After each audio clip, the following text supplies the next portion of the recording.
సర్వవేదార్థతత్వజ్ఞం వేదార్థ ప్రతిపాదకం పురాణసార సర్వజ్ఞం కృష్ణం వందే జగద్గురుం. క్రీడామయుడు. ఉపోద్ఘాతం.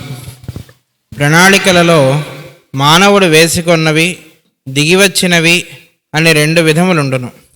మానవుని ప్రణాళిక వాని సంకల్పము నుండి పుట్టును. ఆ సంకల్పము వాని స్వభావమును అనుసరించి ఉండును కనుక ప్రణాళిక కూడా వాని స్వభావమును అనుసరించియే ఉండును. అందలి లోటుపాటులన్నీ ప్రణాళిక యందు కూడా బీజముల వలె గర్భితములై ఉండును. ఆ ప్రణాళిక కార్యరూపము ధరించులోపున ఆ బీజములన్నీ పెరిగి పెద్దవై విఘ్నములుగా అడ్డము తిరుగును. కార్యరూపము ధరించిన వెనుక కూడా ఆ కార్యక్రమములో అనుకొనని పరిణామములు సంభవించి చీకాకుపరచును. ప్రణాళిక తనది కనుక తనలో లోపములు ఏమీ లేదని నమ్ముట, విఘ్నములకు విపరిణామములకు కారణములను ఇతరులలో వెతుకుట సదుపాయముగా తోచును. ఇట్లు మరి ఒక స్వంత ప్రణాళికకు బీజావాపనము జరుగును. మరల ఈ ప్రక్రియయే ఆవృత్తమగును. దీన్ని సంసార వృక్షము అని పెద్దలందరూ. ఆ వ్యక్తి ఎంత గొప్పవాడైనచో అంత పెద్ద ప్రణాళిక వేయుటయు, విఘ్నములు విపరిణామములు కూడా ఆయత్తుననే ఎదురుదెబ్బలు తీయుటయు జరుగును. ఇది సొంత లాభమునకై వేయు ప్రణాళికలకే గాక ఒక ఆశయ సాధన, కీర్తి కండూతి మున్నగు కారణముల నుండి పుట్టిన ప్రణాళికలకు కూడా వర్తించును. ఎంత గొప్పది అయినను ఆశయం అనునది తన వ్యక్తిత్వము నుండి పుట్టుకొని వచ్చినది కనుక స్వంత ప్రణాళికయే అగును. చివరికి మోక్షమునకైన ప్రయత్నము కూడా స్వంత ప్రణాళికయే అగును. ఇది కాక కాలప్రవాహమున జగత్తులో అసంఖ్యాకమైన మార్పులు జరుగుచుండును. అవి అన్నీ ఒక నిర్దిష్టమైన ప్రణాళిక ప్రకారం జరుగునవే. మన భూగోళమునకు సంబంధించినంత వరకు అనేక జాతుల, ఉపజాతుల, దేశముల, రాష్ట్రముల, సమాజముల, కుటుంబముల క్షేమమును ఉద్దేశించి వేర్వేరు పరిణామములు సంభవించుచుండును. ఒకే విశ్వ ప్రణాళికలోని అంతర్భాగములుగా ఇవి వర్తించుచుండును.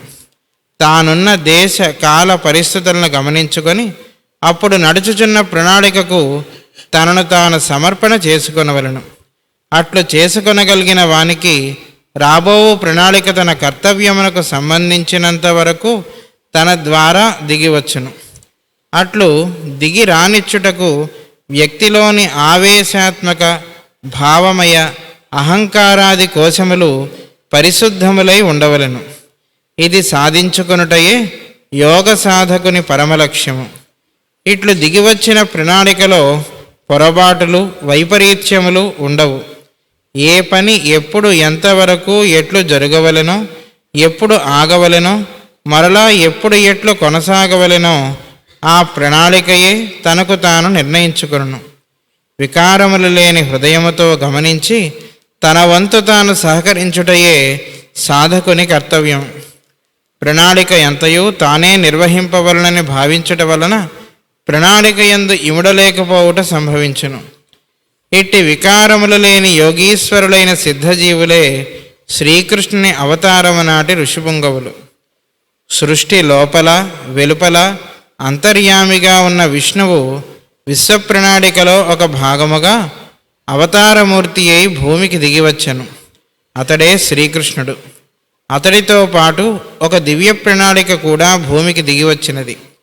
యోగమయ జీవులైన ఆనాటి మహర్షులందరూ నారదుని నేతృత్వమున శ్రీకృష్ణుని ప్రణాళికకు అనుచర బృందముగా సన్నద్ధులైరి.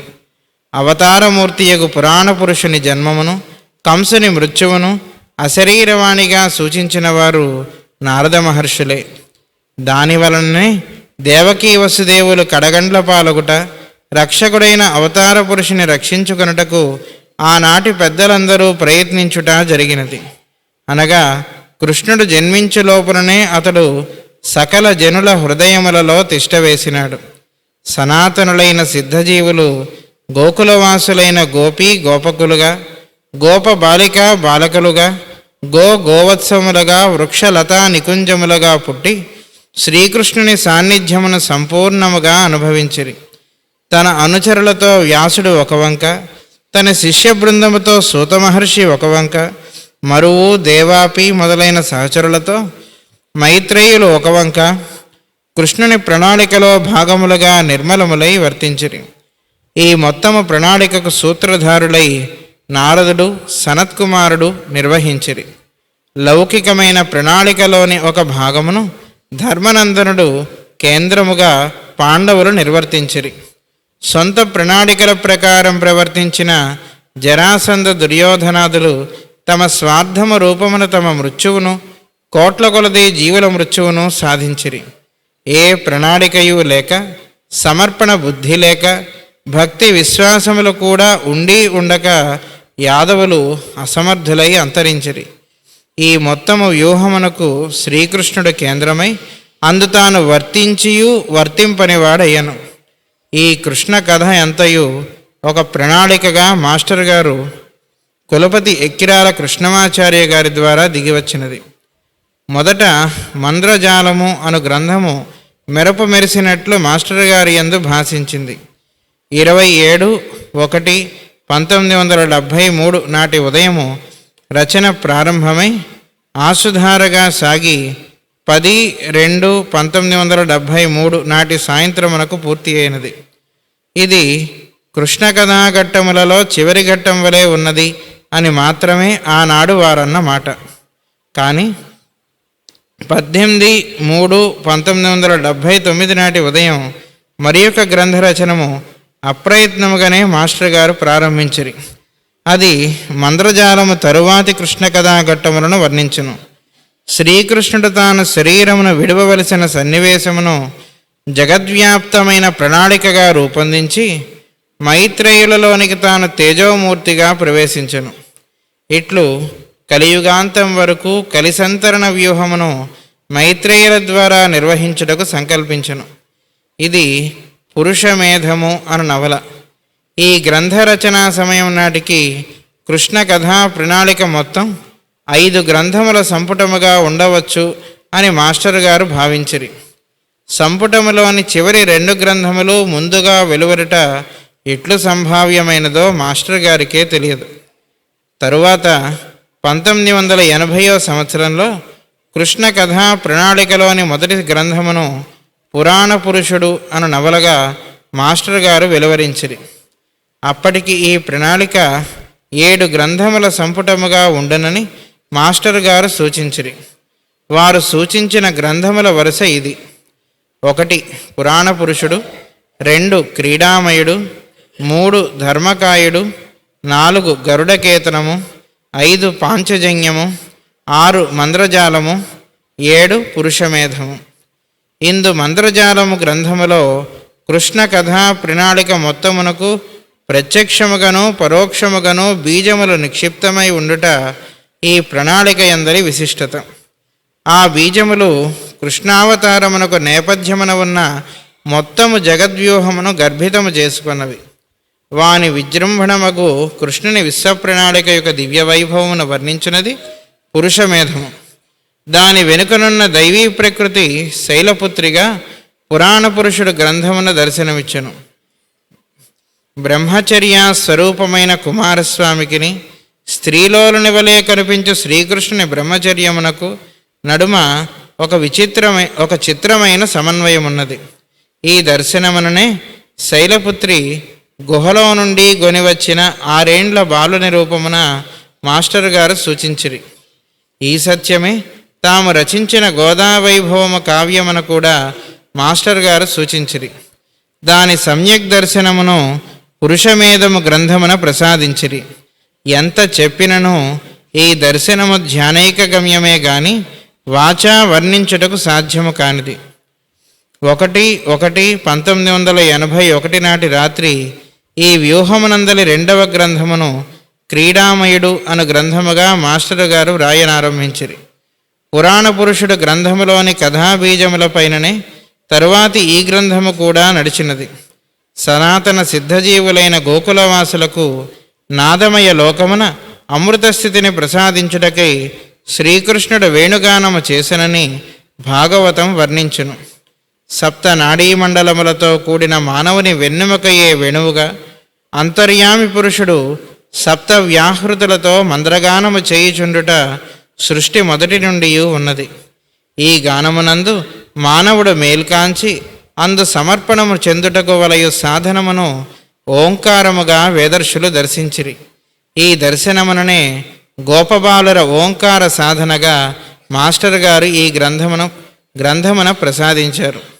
ఇందు 1 నుండి 24, 26, 27 అధ్యాయములు మాత్రమే మాస్టర్ గారు రచించిరి. ఇంతలో పరమగురువుల ఏ ప్రణాళికను అనుసరించియో 17/3/1984 తేదీ నాడు మాస్టర్ గారు భౌతిక శరీరమును విడిచిరి. జగద్గురు పీఠము సోదరుల ఆదేశమును అనుసరించి మిగిలిన అధ్యాయములను నేను రచించితిని. మాస్టర్ గారి పాదపద్మములకు నమస్కరించుకొని వారి అనుగ్రహం వలన నాకు తోచిన చేతనైన విధమున రచన చేసి తిని 18/12/1984 తేదీ మధ్యాహ్నం రచన పూర్తి చేసి తిని. ఇది నా స్వంత రచనయని గాని మాస్టర్ గారే నా ద్వారా పలికిరని గాని చెప్పునంతటి అహంకారం లేదు. 25, 28, 29, 30, 31, 32, 33 అధ్యాయములు నేను రచించినవి. మాస్టర్ గారి రచనలోని రసవత్తతలో ఏ కొంచెమైనను ఈ అధ్యాయములలో ఉన్నచో అది మాత్రం పూర్తిగా మాస్టర్ గారి అనుగ్రహమే. ఇది ఆ మాస్టర్ గారికే సమర్పితం. చివుకుల రవిశర్మ, విశాఖపట్నం, 1/1/1985.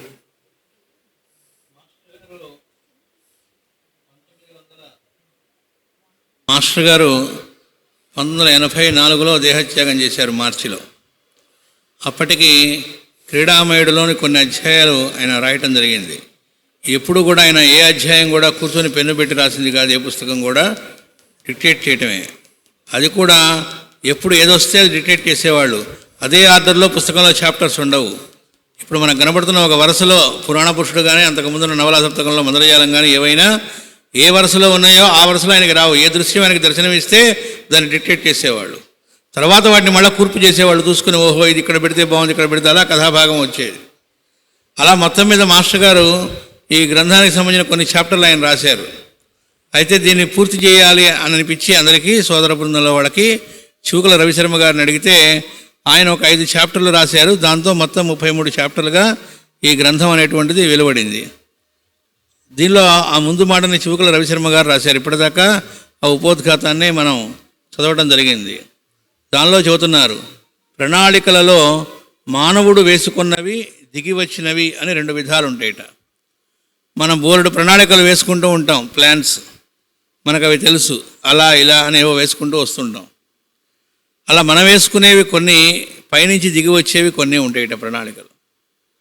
మానవుని ప్రణాళిక వాని సంకల్పము నుండి పుట్టును. మనం వేసుకునే ప్లాన్స్ అన్నీ ఎక్కడి నుంచి వస్తాయంటే మన సంకల్పంలో నుంచి వస్తాయిట. ఆ సంకల్పము వాని స్వభావమును అనుసరించి ఉండును గనుక ప్రణాళిక కూడా వాని స్వభావమును అనుసరించియే ఉండును. మనకొచ్చేవన్నీ మన స్వభావానికి తగ్గట్టుగా ఉంటాయి. మన స్వభావం ఏదో దానికి తగ్గట్టే మనం ప్లాన్ చేస్తూ ఉంటాం. అయితే దాన్ని బట్టే ఉంటాయి. అందులో లోటుపాటులన్నీ ప్రణాళిక ఎందు కూడా బీజముల వలె గర్భితములై ఉండును. మన లోపలే లోపం ఉన్నప్పుడు, మన సంస్కారంలో లోపం ఉన్నప్పుడు మన ప్రణాళికలో కూడా అదే రిఫ్లెక్ట్ అవుతూ ఉంటాయి. దాంతో ఆ ప్రణాళిక కార్యరూపము ధరించు లోపున ఆ బీజములన్నీ పెరిగి పెద్దవై విఘ్నములుగా అడ్డము తిరుగును. ఇతనిలో ఏవైతే సంస్కారంలో లోపాలున్నాయో అవే అక్కడ రిఫ్లెక్ట్ అవుతూ ఉంటాయి కనుక అది ఇంప్లిమెంటేషన్లోకి వచ్చేటప్పటికి అవే విఘ్నాలుగా ఇతని అభిప్రాయాలంటే ఇతని సంస్కారాలే అక్కడ అడ్డుపడుతూ ఉంటాయట. దాంతో కార్యరూపము ధరించిన వెనుక కూడా ఆ కార్యక్రమములో అనుకొనని పరిణామములు సంభవించి చీకాకు పరచును. దాంతో అది ఇంప్లిమెంటేషన్లో ఉన్నప్పుడు అనేక విఘ్నాలు వచ్చి బాగా చికాకు కలుగుతూ ఉంటాయట. ఏంట్రా మనం ఏదో మంచి పని తలబెట్టాం కదా, ఇన్ని విఘ్నాలు ఏమిటి అనిపిస్తుంది. ప్రణాళిక తనది కనుక తనలో లోపమేమియూ లేదని నమ్ముట, విఘ్నములకు విపరిణామములకు కారణములను ఇతరులలో వెదుకుట సదుపాయముగా తోచును. తమాషా ఏంటంటే ప్రణాళిక తాను వేసుకున్నాడు, దాంతో అది చేస్తూ ఉన్నప్పుడు లోపాలు వస్తే ఏమనుకుంటాట, విఘ్నాలు వస్తే నాలో ఏ లోపము లేదు, ఈ విఘ్నాలు రావడానికి ఇట్లాంటి విపరిణామాలు జరగడానికి కారణం ఫలానా ఇతరులు అని అనిపిస్తుందిట. కాబట్టి కారణాలు ఎక్కడ వెతుక్కుంటూ ఉంటాంట, ఇతరుల్లో వెతుకుతూ ఉంటాంట. అంటే ఏదైనా మనం అనుకున్నది జరగకపోతే దానికి కారణం ఫలానా వాళ్ళు, మీరే కారణం, లేకపోతే ఇలా అయ్యేది కాదు అని ఇంకొకళ్ళ మీద మనం భావిస్తూ ఉంటాంట. కానీ నిజానికి ఆ విఘ్నాలు రావడానికి కారణం వాళ్ళు కాదు, తన యొక్క సహజంగా అంటే తనకు ఉన్నటువంటి సంస్కారానికి తగ్గట్టుగా ప్రణాళికలు వేశాడు. అంటే అది ఎలా ఉంటుంది అంటే, ఉదాహరణకి మనం ఇంటి దగ్గర ఖాళీగా ఉంటున్నాం, సరే అందరం పనులయ్యాక మధ్యాహ్నం భోజనం అయ్యాక ఆడవాళ్ళ నలుగురు కలిసి రోజు చక్కగా ఏదైనా మంచి గ్రంథం తీసుకొని చదువుకుందాం అని అనిపించింది అనుకోండి, మంచి పనే, తప్పులేదు. అలా నలుగురు చేరారు, చక్కగా రోజు చదువుకుంటూ ఉన్నారు. మధ్యలో ఎప్పుడన్నా శుక్రవారం వస్తే లలితా పూజ కూడా అందరూ కలిసి చేసుకుంటూ ఉన్నారు, అంతా బాగా జరుగుతూ ఉంది. ఉన్నట్టుండి వాళ్ళలో నుంచి ఒకళ్ళు ఒక ఐడియా ఇస్తారు, ఎలాగూ మనందరం కలుస్తూ ఉన్నాం కదా, మనందరం కలిసి నెమ్మదిగా చీటీలు పెట్టుకుందామా, ఒకటి చీటీ వేసుకుందామా. చేరిన పర్పస్లో నుంచి ఆ థాట్ ఎప్పుడు వస్తుంది, అందరికి వచ్చింది, అక్కడ ఉన్న వాళ్ళలో ఒకళ్ళకి వచ్చింది, అక్కడున్న మిగతా వాళ్ళకు కూడా నచ్చింది అనుకోండి. అది అంటే అప్పుడు అందరూ కూడా తగ్గ జనమే అని అర్థం. ఆ నెక్స్ట్ ఏం జరుగుతుంది, ఆ చీటీలు వేసుకోవడం, దానిలోకి వెళ్ళడం, వీళ్ళకి అన్యాయం జరిగింది, వీళ్ళు ముందులాగా అసలు ఏ పర్పస్కి చేరామో అది పోయి ఇంకా దేనిలోకి పట్టం.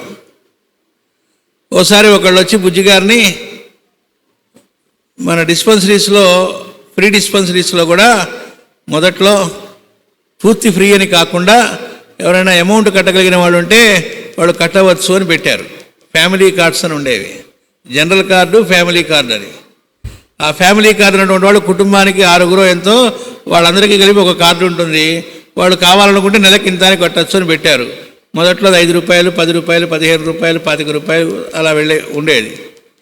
అయితే వాళ్ళకు ఒక టైం ఇచ్చేవాళ్ళు. డిస్పెన్సరీ సపోజ్ సాయంత్రం నడుస్తుంది అనుకోండి, ఒక డిస్పెన్సరీ రాత్రి 6:30 నుంచి 8:30 దాకా అన్నారు అనుకోండి, మొదటి గంట వాళ్ళకేని ఉంటుంది. జనరల్ కార్డులు వాళ్ళకి 7:30 నుంచి 8:30 దాకా అని. ఏంటి వాళ్ళ అడ్వాంటేజ్ అంటే, ఆ ముందు గంట వాళ్ళకి ఇస్తారు, ఆ గంటలో వాళ్ళు వచ్చి తీసుకోవచ్చు. అయితే పొరపాటున 7:30 దాటి వచ్చారనుకోండి, ఈ జనరల్ కార్డు వాళ్ళు అయిన తర్వాత వీళ్ళకి చూస్తారు, అంతేగాని ఎప్పుడు వచ్చినా కాదు. మాస్టర్ గారు నియమం పెట్టారు. అయితే అలా వాళ్ళు ఇచ్చిన అమౌంట్ దేనికి మనకు వచ్చేది, అందరికీ కలిపి మందులు కొనడానికి, అక్కడ స్టేషనరీకి, ఇలాంటి వాటికి పనికి వచ్చేది. ఆ దృష్టితోనే వాళ్ళు కూడా ఇచ్చేవాళ్ళు. అయితే ఒకసారి వచ్చి బుజ్జిగారికి ఒకళ్ళు సలహా ఇచ్చారు, ఏమండి ఈ కేషీట్ల దగ్గర మనం డబ్బులు పెడుతున్నాం కదా, అవి వస్తున్నాయి కదా, వస్తున్నాయి, చక్కగా సరిపోతున్నాయి, హోమియోపతి అంత రేట్ ఏం కాదు కాబట్టి సరిపోతూ ఉన్నాయి, వీటిని తీసుకెళ్ళి మనం షేర్స్లో పెట్టామనుకోండి బాగా డబ్బులు డెవలప్ అవుతాయి. అంటే మనం మాట్లాడే మాట మన సంస్కారానికి తగ్గట్టే వస్తుంది. అలాగే మనం ప్లాన్లు చేస్తూ ఉంటాం. అలా ప్లాన్లు చేసిన తర్వాత ఏదైనా దెబ్బ కొట్టిందనుకోండి, తేడా కొట్టిందనుకోండి, ఎక్కడో ఏం చేస్తామంటే కారణం ఇంకెవరో ఫలానా వాళ్ళు అంటాం. తేడా మనలో ఉందని అనిపించదు, అది ఇక్కడ చెబుతున్నారు. ఈ లోపము తనలో లేదని, విఘ్నములకు విపరిణామములకు కారణములను ఇతరులలో వెదుకుట సదుపాయముగా తోచును, ఇట్లు మరి యొక్క స్వంత ప్రణాళికకు బీజావాపనము జరుగును. దీనివల్ల ఏం జరుగుతుంది, ఇంకో సొంత ప్రణాళిక మొదలవుతుంది. మరల ఈ ప్రక్రియే ఆవృత్తమగును. ఎందుకని, చేస్తుంది తన మనసుతోనే కాబట్టి, తన సంస్కారమే అక్కడ ప్రతిఫలిస్తుంది కాబట్టి, ఏ పని చేస్తున్నా అందులో మళ్ళా తనదే ప్రవర్తిస్తూ ఉంటుంది కాబట్టి మళ్ళీ అదే జరుగుతుంది. దీనినే సంసార వృక్షమని పెద్దలందరూ. సంసారం అంటే ఇది. మాస్టర్ గారు ఎప్పుడు మనకు మాటికి చెప్పేది, సంసారం అంటే భార్యాబిడ్డలు కాదు, భార్యాబిడ్డలు అనుకున్న వాళ్ళ గురించి నీకు ఏ అభిప్రాయాలు ఉన్నాయి, అది సంసారం అంటే అన్నారు. వాళ్ళ మీద నీకున్న అభిప్రాయాలు సంసారం, వ్యక్తులు కాదు. అంటే భార్య నేను అనుకున్నట్టుగా ఉండాలి, నా మాట వినాలని భర్త అనుకున్నా, నేనంట్లా అనుకుంటే నా ఆలోచనకు తగ్గట్టుగా భర్త ఉండాలని భార్య అనుకున్నా, మేము అనుకున్నట్టుగా మా బిడ్డలను వీళ్ళు అనుకున్నా, బిడ్డలు మళ్ళీ మేము అనుకున్నట్టుగా ఈ పెద్దవాళ్ళు ఉండాలనుకున్నా, ఇట్లా ఎవరికి వాళ్ళు అనుకోవటం వల్ల ఏం జరుగుతోంది అంటే మొత్తం కూడా ఒక ఐసు గడ్డలే, కానీ అన్నీ ఒక దానిలో ఒకళ్ళ మీద ఒకళ్ళు వేసుకుంటే దెబ్బలు తగులుతాయి, కరిగిపోయి ఒక నీళ్ళలాగా ఒకటిగా ఉండడం అనేది ఉండదు. మాస్టర్ గారు చెబుతారు, తల్లి సోషలిస్టు, తండ్రి కమ్యూనిస్టు, కొడుకు డెమోక్రటిస్టు, ఇంకోటి అన్నట్టుగా ఉంటుందట. ఒకే కుటుంబం, ఎవరికి ఒకటి భావం ఇంకోటికి నచ్చదు, ఎవరి తీరు వారిదే అన్నట్టుగా ఉంటారట. అప్పుడు పేరుకు ఒక ఇంట్లో ఉన్నా దానికి కుటుంబం అనరు అన్నారు. కాబట్టి మన అభిప్రాయాల వల్ల ఏర్పడేదాన్ని సంసారం అంటారు. వ్యక్తులు కాదు సంసారం అంటే, వాళ్ళ ఎడల మనకున్నటువంటి అభిప్రాయములు. ఆ వ్యక్తి ఎంత గొప్పవాడైనచో అంత పెద్ద ప్రణాళిక వేయుటయు, విఘ్నములు విపరిణామములు కూడా ఆయత్తుననే ఎదురు దెబ్బలు తీయటయు జరుగును. ఓసారి ఒక ఆయన ఈ భారతదేశాన్ని రక్షించాలి, మనం మహాత్ములైనటువంటి వాళ్ళే రక్షించాలి, కామ్గా కూర్చోవడం కాదు చేయాల్సింది, కాబట్టి మనం పాలిటిక్స్లోకి దిగి దీనంతా ఉద్ధరించి బాగు చేయాలి అని ఎలక్షన్స్లో నించోడానికి ఒక పార్టీ పెట్టాడు. ఆధ్యాత్మికంగా నలుగురి మార్గం చూపెడుతున్నటువంటి ఆయన పెట్టడమే కాకుండా అలాంటి ఆధ్యాత్మికంగా చక్కగా నడుస్తున్నటువంటి మహనీయుల్లో కొంతమందికి ఫోన్లు చేసి కబురు చేసి, నేను పార్టీ టికెట్ ఇస్తా, మీ ఊళ్ళో మీరు కంటెస్ట్ చేయండి, మనందరం కలిసి సంఘటితంగా ఇది చేయాలి, దేశాన్ని రక్షించాలి. దేశాన్ని రక్షించేటువంటిది, మొత్తం జాతిని రక్షించేది పరమాత్మ. మనం మన కర్తవ్యం తేడా లేకుండా చేయాలి. నెక్స్ట్ పాలిటిక్స్లోకి పోవడం అనేటువంటిది పొరపాటును కూడా చేయకూడని పని. మాస్టర్ గారు చెబుతారు, దుష్టుడి యొక్క చివరి ఆశ్రయం రాజకీయాలు అని చెప్పారు. దుష్టుడి చివరి ఆశ్రయం అది కూడా రాజకీయాలు అనేవి. మాస్టర్ గారిని ఎవరి పక్కనైనా కూర్చొని తింటారు, కానీ రాజకీయ నాయకుల పక్కన కూర్చొని తినని చెప్పారు, భోజనం చేయనని చెప్పారు. అదేంటండి వాళ్ళు అంటే, పైకి తెల్లటి బట్టలు కట్టుకొని ఉండొచ్చు, లోపలంతా కూడా ఎట్టి పరిస్థితుల్లో ఇంకోటికి ఉపయోగపడేట్టుగా జీవించడం అనేటువంటి దానిలో కాకుండా స్వార్థమే ఉంటుంది. అంటే వాళ్ళ మీద ఆయనకు ప్రేమ లేక కాదు, అందరిలో ఉంటుంది, కానీ సమాజంలో వర్గాలుగా విభజించి వాళ్ళ పబ్బం గడుపుకోవడం అనేటువంటిది చేస్తారు కనుక, అదే వాళ్ళ ఉద్దేశంగా ఉంటుంది కనుక ఆయన ఎప్పుడు వాటికి దూరంగా ఉండేవాడు. అయితే వాటిని కామెంట్ చేసేవాడు కాదు. అందరికీ కూడా చెప్పింది ఏమిటంటే, ఎప్పుడు కామెంట్స్ చేయడం, వాటిల్లోకి వెళ్ళకూడదు. అంటే ఎందుకైనా మంచిదని కాదు, అసలు ఇంకోటి ఖండించడం అనే దానిలోకి ఎందుకు, అది ఎప్పుడు చేస్తావంటే మనం ఖాళీగా ఉన్నప్పుడు. నువ్వు నీ కర్తవ్యంలో అనుక్షణం అహర్నిశలు ఉంటూ ఉంటే ఇంకోటి విమర్శించడానికి, ఇంకోటి పని చేస్తున్నాడా లేదా అనడానికి ఇవే ఉండవు. పైగా మాస్టర్ గారిది ఉదయం కూడా చెప్పుకున్నాం కదా, పరమ గురువులు వాళ్ళు గైడెన్స్ ఇచ్చి నువ్వు ఈ పని చేయాలి, ఈ పని చేయాలని చెప్తే దానికి అనుగుణంగా ఆయన చేసుకుంటూ వచ్చారు తప్ప సొంత పని అంటూ లేదు, తన సొంత ప్రణాళిక అనేది లేదు, తన సొంత ప్రపోజల్ లేదు లైఫ్లో ఎక్కడా కూడా. ఉద్యోగానికి అప్లికేషన్ పెట్టుకోలే, అంటే ప్రపోజల్ లేదనేగా, నాకు ఉద్యోగం కావాలి, నేను చెయ్యాలి, ప్రపోజల్ లేదు. అక్కడ గుంటూరులో హిందూ కాలేజీలో వాళ్ళందరూ వాళ్ళు నిర్ణయించి మీకు జాబ్ ఇస్తున్నాం అంటే భగవదాదేశంగా తీసుకున్నారు. ఉదయం చెప్పుకున్న గడ్డం మాస్టర్ అనేటువంటి ఆయన డైరెక్ట్ చేశారు, నువ్వు విశాఖపట్నం పిహెచ్డి నిమిత్తం వెళ్ళవలసి ఉంది అన్నారట. అప్పుడు పిహెచ్డీకి అప్లై చేసి అక్కడికి వెళ్ళారు. అక్కడ నువ్వు హోమియో వైద్య విధానం ప్రాక్టీస్ మొదలుపెట్టు, ఆయన చేస్తే డిస్పెన్సరీ మొదలెట్టారు. అలా చేస్తూ ఉండగా వాళ్ళంతటా వాళ్ళు, అయ్యో ఈయన పిహెచ్డీ పూర్తయింది, మళ్ళీ ఈయన వెళ్ళిపోతాడేమో, ఈయన వెళ్ళిపోతే మనకెట్లా, ఈయన ఇక్కడే ఉండాలి అని చెప్పి వాళ్ళు సెనెట్ మీటింగ్ పెట్టుకొని దానిలో నిర్ణయించుకొని ఆయనకి తీసుకొచ్చి యూనివర్సిటీలో ఉద్యోగం అన్నారు, అప్లికేషన్ లేకుండా. నెక్స్ట్ నువ్వు భూప్రదక్షిణ యాత్రలకి విదేశాలకు వెళ్ళాలి అని చెప్పి వాళ్ళు డైరెక్షన్ చేశారు, వెళ్ళారు. మళ్ళీ ఇంకోసారి వెళదాం అనుకుని లీవ్కి అప్లై చేస్తే వాళ్ళు శాంక్షన్ చేయకపోతే ఇక్కడ ఆయనకేదో విదేశాలకు వెళ్ళటం అంటే, కొంతమంది టూరిస్ట్గా వెళ్తూ ఉంటారు, వెళ్ళి అక్కడ అవి చూద్దాం ఇవి చూద్దామని, అట్లా వెళ్ళలే. ప్రాక్పశ్చిమాలతో అయితే తెలుస్తుంది, రోజుకు 20 గంటలు 21 గంటలు 22 గంటలు ఆయన వర్క్లో ఉన్నారు కంటిన్యూస్గా. ఆహారం అస్సలు దొరికేది కాదు. దొరకటం అంటే మనం మామూలుగా తీసుకునే ఆహారాలు దొరక్కపోగా ఒక్కోసారి కటకటలాడుతూ ఆకలిగా ఉన్న కామ్గా పడుకున్న సన్నివేశాలు ఆయనే రాశారు, దానిలో ఉంటాయి.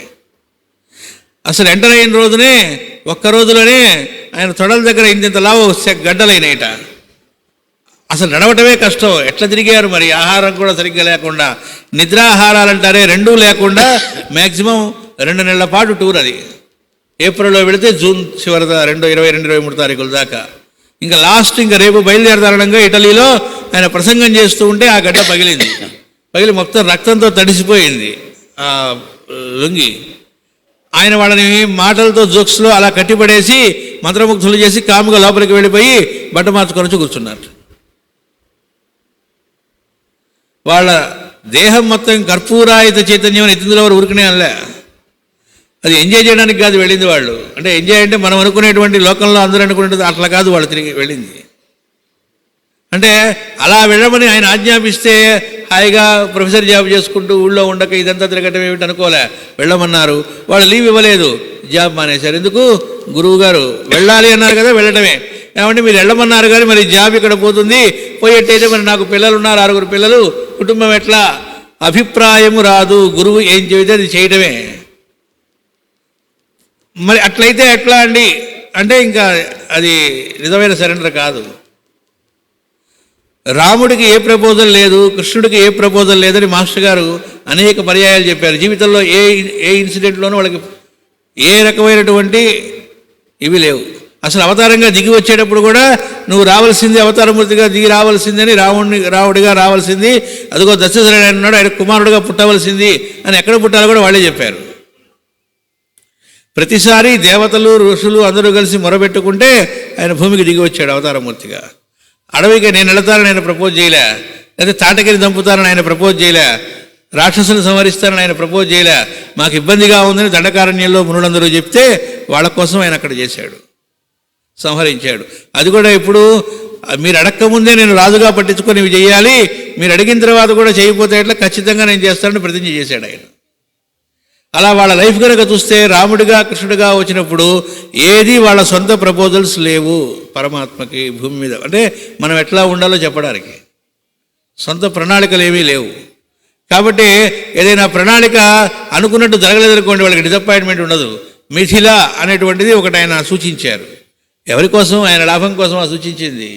మనందరిలో ఆ గ్రూప్ లివింగ్ అనేటువంటి స్థితి చక్కగా తొందరగా రావడం కోసం అని చెప్పి ఒక ఏర్పాటుగా ముందు భౌతికంగా ఒక చోటికి చేరితే ఆ తర్వాత వాళ్ళలో చక్కటి ఆ గ్రూప్ లివింగ్ అనేది తీసుకురావడం అనేటువంటిది పరమ గురువులు చెప్పినట్టు దాన్ని ఆయన పాటించడానికి చెప్పారు. ఇక్కడ సిద్ధపడలేదు కాబట్టి అది ఏర్పడలేదు, తనకి డిసప్పాయింట్మెంట్ ఏం లేదు. ఎందుకంటే ఆయన సొంత ప్రపోజల్ కాదు కాబట్టి దాన్ని ఫెయిల్యూర్ అనుకోవడానికి ఏం లేదు. చెప్పడానికి ఆయన ఏం చేయాలో సిద్ధపడి తన వైపు నుంచి చేయటమే. అది కాకుండా మన సంస్కారంతో మనం చేస్తూ ఉన్నాం అనుకోండి, పూర్వజన్మ సంస్కారాలతో మన వాసనలతో లోపల ఇంటెన్షన్ పెట్టుకొని చేస్తున్నాం అనుకోండి. అంటే మనం డిస్పెన్సరీ మనల్ని నడపమన్నారు అనుకోండి, ఒక సెంటర్లో నడుపుతూ ఉన్నాను అనుకోండి, బాగా సాగుతూ ఉంది, ఉన్నట్టుండి ఎవరో స్థలం ఇచ్చారు, సరే ఆ స్థలం కూడా తీసుకోమని చెప్పారు, ఆర్గనైజేషన్కి తీసుకున్నాం, దానిలో చక్కగా అవి కట్టి చేస్తూ ఉన్నాం. నెమ్మదిగా ఏమండి నేను ఇంత సర్వీస్ ఇక్కడ చేస్తున్నాను కదా, పైన నాకు బిల్డింగ్ వేసుకుంటాను, నేను ఇందులో ఉంటాను అన్నాం అనుకోండి, అంటే మోటివ్ ఒకటి లోపల ఏర్పడిందని అర్థం. లేకపోతే నేను ఇంత చేస్తున్నాను కాబట్టి ఇక్కడ ఉన్న వాళ్ళందరూ కలిసి నాకు ఇల్లు కొనిపెట్టండి లేకపోతే కట్టి పెట్టండి అని అన్నాడు అనుకోండి. కాబట్టి ఏంటి, ప్రపోజల్స్ సొంతం ఏమి అంటే ఏ పని చేస్తున్నా వెనక ప్రపోజల్ ఏమిటి, ఫ్యూచర్లో నాకు పనికి వస్తుంది కాబట్టి అని వచ్చిన పేషెంట్స్లో కొంతమందితో ఏ రకమైనటువంటి లాలూచీ పడ్డా, ఏ రకమైన మొహమాటాలు పెంచుకున్నా మనకు అంటే ఆర్గనైజేషన్కి మనకు వచ్చే వర్క్స్కి వాళ్ళని ఏ గురుపూజలో జరుగుతున్నాయి అనుకోండి, ఏమంటే ఇలాంటి పర్మిషన్ ఇక్కడ కావాలి, దీనికి మీ ఆఫీస్లో చెప్తారా, తప్పు లేదు. ఎందుకని మన సొంత పని కాదు. మన సొంత పని అయినా ధర్మబద్ధమైంది ఒక్కోసారి అడగటంలో తప్పు లేదు, అది కాదు. అలా కాకుండా సొంత పనులకి పూర్తిగా ఎలా వాడుకుందామా అనుకున్నానంటే సొంత ప్రణాళికలు ఎజెండాలు ఏవో ఉన్నాయని అర్థం, ఆ ఉద్దేశంతో చేయలేమని అర్థం. అలా సొంత ప్రణాళికలు ఎంత పెద్దవి పెట్టుకున్నా ఎదురు దెబ్బలు తగులుతాయిట. ఆ తగిలినప్పుడు వాటికి కారణాలు ఎక్కడున్నాయనుకుంటే తనలో లేవు, ఎదుటి వాళ్ళు అనుకుంటూ ఉంటాడట. ఇది సొంత లాభమునకై 1000 ప్రణాళికలకే గాక ఒక ఆశయ సాధన కీర్తి కండూతి మున్నగు కారణముల నుండి పుట్టిన ప్రణాళికలకు కూడా వర్తించును. కొంతమంది ఏం చేస్తారు, పెద్ద పెద్ద ఆశ్రమాలు కడుతూ ఉంటారు, జనానికి మేలు చేయటానికే అని చెప్పి దాన్ని బాగా డెవలప్ చేయాలని ఆ సంస్కారంలో పడతారు, ఆ మొహమాటాలకు పోతారు. అంటే ఏం జరుగుతోంది చివరికి అక్కడ అంటే ఎట్లగోట్ల నేను దీన్ని బాగా లాగించాలి అంటే ఈ దేహంలో ఉన్నప్పుడు ఈ దేహం మీదే కాకుండా ఒక్కోసారి ఆశ్రమం మీద మమకారం. మాస్టర్ గారు భాగవత ప్రకాశంలో చాలా చోట్ల ఇచ్చారు. ఆశ్రమాలు, దాని రాబడి, దాని పెంపుదల, దాని మెయింటెనెన్స్, వీటిల్లో పట్టడం. కాషాయం కట్టుకుంటేనే ఏం కట్టుకుంటేనే అది కూడా అలాంటిదే కదా అన్నారు. ఒక్కోసారి కీర్తి కండూతి, కండూతి అంటే దురద, ఇక్కడ అందంగా సంస్కృతంలో ఇచ్చారు. ఎంత గొప్పది అయినను ఆశయమనున్నది తన వ్యక్తిత్వం నుండి పుట్టుకొని వచ్చినది కనుక సొంత ప్రణాళికయే అగును. అంటే ఆశయం కాదు ఉండవలసింది, పెద్దలు ఏమి ఇచ్చారో దాన్ని చేయడం ఉండాలి తప్ప మన సొంత ఎజెండాలు ఏవి ఉండకూడదు, అది ఎంత మంచిదైనా. చివరికి మోక్షమునకైన ప్రయత్నము కూడా సొంత ప్రణాళికయే అగును. కాబట్టి మోక్షం కోసం ప్రయత్నం చేయడం కూడా సొంత ఎజెండానేనా? నిన్న చెప్పుకున్నాం, పరమ గురువులు ఎవరైనా సరే వాళ్ళకి మోక్షం అనేటువంటిది మాకు అక్కరలేదు, మిగతా వాళ్ళందరూ కూడా ఈ తరింపులోకి వస్తే చాలు, దానికోసం మేము ఎన్ని జన్మలైనా ఎత్తుతాము అన్నట్ట గౌతమ బుద్ధుడు. ఇదిగో ఈ మిగతా అందరినీ కూడా మళ్ళా ఉద్ధరించేదాకా, ఉద్ధరించడం ఆయన ఉద్ధరిస్తానని కాదు, వీళ్ళు కూడా ఆనందాన్ని పొందేదాకా నేను వీళ్ళని చూస్తూనే ఉంటాను, అంటే వీళ్ళని నడిపిస్తూనే ఉంటాను. అలా అనుకొని అలా జీవించడం ఏదైతే ఉందో దాన్నే మోక్షము అన్నారు. అది ఒక పరీక్షట. అక్కడ దాకా వచ్చాక నాకు మోక్షం కావాలనే కోరిక ఉందంటే లోపల స్వార్థం ఉన్నట్టు. కాబట్టి పాంపటం అంటారు చూడండి, పరమపద సోపాన పటం. చివరి దాకా వచ్చాక లాస్ట్ బల్లో పెద్ద పాము ఉంటుంది, అక్కడ పడితే అలా కిందకు వచ్చేసి మళ్ళీ జీరోకి వస్తాడు. అట్లా ఎవడైతే మోక్షం కోసం అనుకున్నాడో వాడు మళ్ళీ అక్కడికి రావాల్సిందే అని చెప్పారు మాస్టర్. ఇది కాక కాల ప్రవాహములో జగత్తులో అసంఖ్యాకమైన మార్పులు జరుగుతుండును. అవి అన్నీ ఒక నిర్దిష్టమైన నిర్దుష్టమైన ప్రణాళిక ప్రకారము జరుగునవే. ఇలా మన ప్రపోజల్స్కి సంబంధం లేకుండా లోకల్లో ఒక క్రమబద్ధంలో కొన్ని జరుగుతూ ఉంటాయట మార్పులు. అవన్నీ నిర్దిష్టంగాను జరుగుతూ ఉంటాయి. మన భూగోళమునకు సంబంధించిన వరకు అనేక జాతుల, ఉపజాతుల, దేశముల, రాష్ట్రముల, సమాజముల, కుటుంబముల క్షేమమును ఉద్దేశించి వేర్వేరు పరిణామములు సంభవించుచుండును. ఉదాహరణకి మాస్టర్ గారి ప్రాక్పశ్చిమాల్లో కూడా వస్తుంది. అంతకుముందు ఎప్పుడూ లేనిది ఒక ఖండంలో ఉన్నటువంటి వాళ్ళు ఇంకో ఖండంలో ఉన్నటువంటి వాళ్ళని పెళ్లి చేసుకోవటం, నల్లవాళ్ళు వెళ్ళి తెల్లవాళ్ళని ఎక్కడి వాళ్ళలో చేసుకోవటం, వాళ్ళ నుంచి మళ్ళీ ఇంకో కొత్త జాతిలాగా సంతానం పుట్టుకొస్తూ ఉండడం, ఇది పరమ గురువుల యొక్క ప్లాన్ లేకుండా జరగదు అని చెప్పారు మాస్టర్ గారు. దానికి కూడా పర్పస్ ఉంటుంది. దాని ద్వారా మళ్ళీ ఇట్లాంటి వాళ్ళ ద్వారా జరుగుతూ ఇంకేదో కొత్త జాతిని పుట్టించడం అనేటువంటిది వాళ్ళ యొక్క పర్పస్, వాళ్ళ ప్రపోజల్ ఏదో ఉంటేనే జరుగుతుంది. అది మనకు బయటకు చూడినప్పుడు ఏమనిపిస్తుంది, ఏమిటో సమాజం అంతా ఎట్లా పడితే అట్లా అయిపోతుంది అనిపిస్తుంది. మాస్టర్ గారు ఇంకోటి కూడా చెప్పారు, అంతా మారిపోతూ ఉన్నదండి, సమాజంలో పాడైపోతున్నారు యూత్ అంతా, లోకం అంతా అసలు పూర్తిగా పూర్వంలాగా కాదండి, పద్ధతులు మారిపోతున్నాయి, అంతా కూడా కుళ్ళిపోతుంది సమాజం అని ఉంటాడు. మాస్టర్ గారు చెప్పారు, మనం కుళ్ళినప్పుడు సమాజం కుళ్ళినట్టుగా కనబడుతుంది అన్నారు. సమాజాన్ని మరమ్మత్తు చేయాలి, మరమ్మత్తు నీలో జరగాలి, సమాజానికి కాదు అన్నారు. మరి ఏమిటండి ఇదంతా అంటే మాస్టర్ గారు చెప్పారు, ఎప్పుడూ కూడా లోకల్లో దీనికి సంబంధించిన జనం ఆ పర్సంటేజీ అది మారదు, అంతే ఉంటారు అని చెప్పారు. కాబట్టి చీకటికి ఎక్కువ అడ్వర్టైజ్మెంట్ ఉంటుంది కాబట్టి ఆ చెడు ఎక్కువగా వ్యాపిస్తూ ఉంటుంది కాబట్టి అది ఎక్కువగా వినబడుతూ కనబడుతూ ఉండేటప్పటికి మ్యాక్సిమం అంతా అది అయిపోయింది అనుకుంటూ ఉంటాంట. అలా ఏం ఉండదన్నారు. ఏ పర్సంటేజీ మారదు, ఆ బ్యాలెన్స్ అనేది పరమాత్మకి తెలుసు, ఎప్పుడు ఎంత బ్యాలెన్స్లో ఉంచాలో అది జరుగుతూ ఉంటుందని చెప్పారు. ఆయన చెబుతారు, నువ్వు కనుక ఒక శ్మశానంకి వెళ్ళి చూస్తే చాలామంది రోజు చనిపోతూ కనబడతారు, ఇట్లయితే ఈ భూమి త్వరలో ఖాళీ అవుతుంది అనిపిస్తుందిట. మళ్ళా వెళ్ళి మెటర్నిటీ వార్డుకి హాస్పిటల్లోకి వెళ్ళి చూస్తే తెగ పుడుతూ ఉంటారట అక్కడ రోజుకి, అది చూస్తే ఇలా అయితే ఈ భూమి పట్టదేమో అనిపిస్తుందిట. కానీ చూస్తే అలా ఏం ఉండదు, ఆ బ్యాలెన్స్ అనేది పరమాత్మకి తెలుసు, ఆయన చేస్తూ ఉంటాడు. కాబట్టి లోకల్లో ఎప్పుడు ఏ కొత్త జాతులు వస్తున్నా, ఏ కొత్త మార్పులు జరుగుతున్నా, అంటే వ్యక్తిగతమైనవి కాకుండా మన ప్రమేయం లేకుండా సమాజంలో పెద్ద ఎత్తున ఏవి జరుగుతూ ఉన్నా అలా జరుగుతూ ఉండేవి కొన్ని ఉంటూ ఉంటాయి. అది ఒక విశ్వ ప్రణాళికలోని అంతర్భాగాలుగా వర్తిస్తూ ఉంటాయి. అవి తానున్న దేశకాల పరిస్థితులను గమనించుకొని అప్పుడు నడుచుకొనుతున్న ప్రణాళికకు తనను తాను సమర్పణ చేసుకునేవలను. అంటే డివైన్ ప్లాన్ ఏం జరుగుతూ ఉంది దానికి ఎదురెదటం కాకుండా దానికి అనుగుణంగా తన కార్యక్రమాన్ని మలచుకొనడం అనేది చేయవలట. అట్లు చేసుకొనగలిగిన వానికి రాబో ప్రణాళిక తన కర్తవ్యమునకు సంబంధించినంత వరకు తన ద్వారా దిగివచ్చును. అప్పుడు ఆ డివైన్ ప్లాన్లో ఇక నెక్స్ట్ ఏమిటనేటువంటిది ఉందో అది తన కర్తవ్యంగా తట్టి పరమాత్మని తట్టింపజేసి తను నడవటానికి కుదురుతుందట. అట్లు దిగి రానిచ్చుటకు వ్యక్తిలోని ఆవేశాత్మక భావమయ అహంకారాది కోశములు పరిశుద్ధములై ఉండవలను.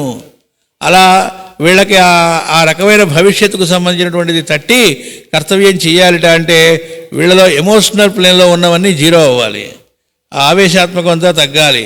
ఆ భావమయమైనవి అహంకారాది కోశాలు అంటే నేను చేస్తున్నాను, నేనే చేయగలను, ఇలాంటివన్నీ పోవాలి. అవి పోయినప్పుడు వీళ్ళ ద్వారా లోకహిత కార్యక్రమం జరుగుతుంది. ఓసారి ఒక ఆవిడ అనంతకృష్ణ గారిని అడిగింది, ఇప్పుడు కాదు, అడిగి కూడా దాదాపు సుమారు 15 ఏళ్ల క్రితం ఎప్పుడో. ఆయన చూసి ఒక గురు పూజల్లోనే గుంటూరులోనే, అబ్బా అంటే గురు పూజలు మొదలవడానికి ఇంకా 2 రోజులు ఉంది, ఆయన ముందే వచ్చి ఇక్కడ అన్ని ఏర్పాట్లన్నీ చూసుకుంటూ తిరుగుతూ ఉంటే చూసి తెగ కష్టపడుతున్నారు అంటే పాపం మంచి ఉద్దేశాలు అన్నాడు, వేరే ఇంటెన్షన్ ఏం లేదు. అయ్యో అంతా మీరే చూసుకుంటూ కష్టపడుతూ ఉన్నారు, పోనీ ఆ పనులు ఎవరికైనా అప్పచెప్పచ్చు కదా మీరు. వెంటనే స్పాంటేనియస్గా ఆయన ఆన్సర్ ఆయన నుంచి వచ్చింది ఏంటంటే, వెంటనే నేను ఆలోచించుకోవడం ఏమీ లేదు, ఇది నేను అడిగితే నాకు ఇచ్చారా ఈ పని, ఇది నా పనే ఏమన్నా, నేను వాళ్ళకెవరికి ఏంటి ఏమండి మీరు నాకు కాదు వాళ్ళకి అప్పచెప్పండి వీళ్ళకి అప్పచెప్పండి అనడానికి నాదే ఉంది, ఇచ్చిన పని చేయటం తప్ప. అంటే సొంత ఎజెండా ఏం లేదు, వాళ్ళు ఎక్కడికి వెళ్ళమంటే అక్కడికి వెళ్ళటం, ఎప్పుడు ఏ పని చేయమంటే అది చేయటం, అది వాళ్ళ పని, నా ద్వారా వాళ్ళు చేయిస్తున్నారు, నేను చేస్తున్నాను అనుకోలేదు. అందుకే ఆయన ఒకసారి ఒకళ్ళు అడిగారు, ఏమంటే ఇన్ని పనులు మీరు ఎలా చేయగలుగుతున్నారు, ఇంతవరకు ఎలా చేయగలుగుతున్నారు అంటే, నేను చేయట్లేదు కాబట్టి అన్నారు. అదేంటండి చేస్తూ చేయట్లేదు అంటారేమిటి అంటే, మన ద్వారా జరగటమే తప్ప మనం చేయటం కాదు అని మాస్టర్ గారు చెప్పింది వినటానికో చిలక పలుకుల్లాగా కొటేషన్స్ చెప్పడానికో పనికి రావటం కాకుండా దాన్ని కామ్గా ఆచరించడం అనేటువంటి దానిలో ఉన్నారు కనుక ఇంత వర్క్ చేస్తున్నాం ఎప్పుడు అనుకుంటామంటే మనం చేస్తున్నాం అని అనుకున్నప్పుడు అది ఎప్పుడు వస్తుంది అంటే పని ఎగ్గొట్టినప్పుడు ఆలోచించడానికి టైం ఉంటుంది.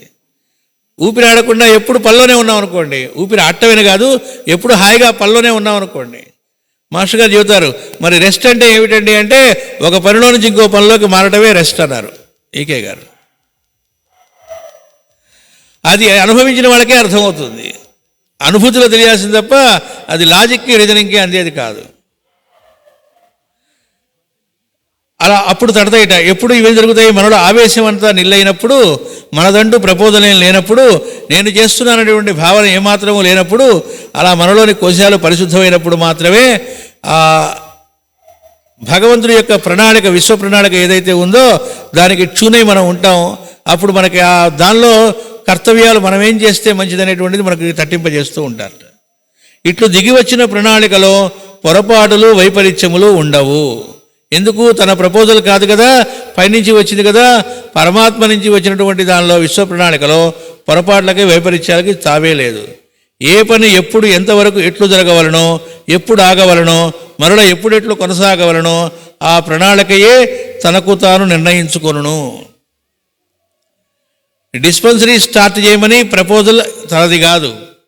ఆ రోజున తన జేబులో ఉన్న 5 రూపాయలు తీసి మొదలుపెట్టిన డిస్పెన్సరీ ఈ రోజున ఎంతమందికి ఎన్ని రోగాలను నయం చేస్తూ ఎంతో హాయినిస్తూ, ఎవరికన్నా మన ఆర్గనైజేషన్లోనే ఆ మధ్య ఒక ఆయన చెప్పాడు, ఏమండి నేను చాలా సామాన్యమైన కుటుంబంలో పుట్టిన ఒక చిన్న ఉద్యోగినండి, అయితే నాకు నెల నెల మెడికల్ బిల్లు 0 అండి, మన హోమియో మందులు మన మాస్టర్ గారివి కాబట్టి, అటు హాయి ఇంజక్షన్లు పడవటము, హాస్పిటల్ చుట్టూ తిరగటాలు, టెస్టులు ఇవేవీ లేవు, రూపాయి ఖర్చు లేదు, హాయిగా ఉంది. అంటే హాయిగా ఉండడం అంటే డబ్బు కూడా ఖర్చు కాలేదు, కాబట్టి నేను ఈ కారు కొనుక్కోగలిగానండి అన్నాడు ఆయన.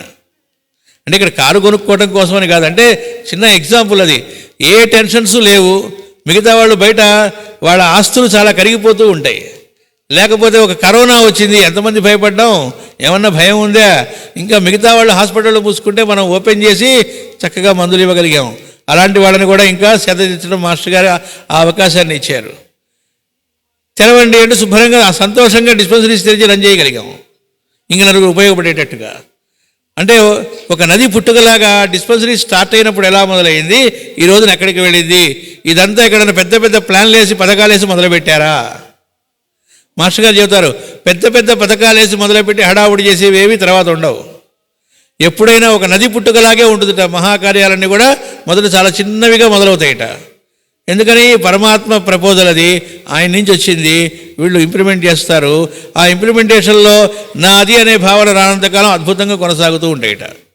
అక్కడ ఎప్పుడైతే ఒక ఆర్గనైజేషనే కావచ్చు, నాది లేదా నేను, నా ఇండివిజువాలిటీ, నేను ఇక్కడ బాగా నిర్వహిస్తున్నాను, నా ఇంపార్టెన్స్ ఉండాలి అని తనకు అక్కడ ఏదో ఒక నిర్వహణ చేయడానికి ఒక పోస్ట్ పేరు పెట్టారనుకోండి, చైర్మన్ అనో ఇంకోటనో ఏదో పోస్టులు పెడితే ఆ పోస్టుల పేర్లు ఎక్కువ గుర్తుండి నేను అది నేను ఇది ఇట్లాంటివి మొదలైనవి అనుకోండి, అక్కడ ఒక్కసారిగా సొలిడిఫైడ్ అయినట్టు. అంటే వ్యక్తిత్వం అనేది ముద్దగట్టింది అక్కడ, ఇండివిజువాలిటీ అని.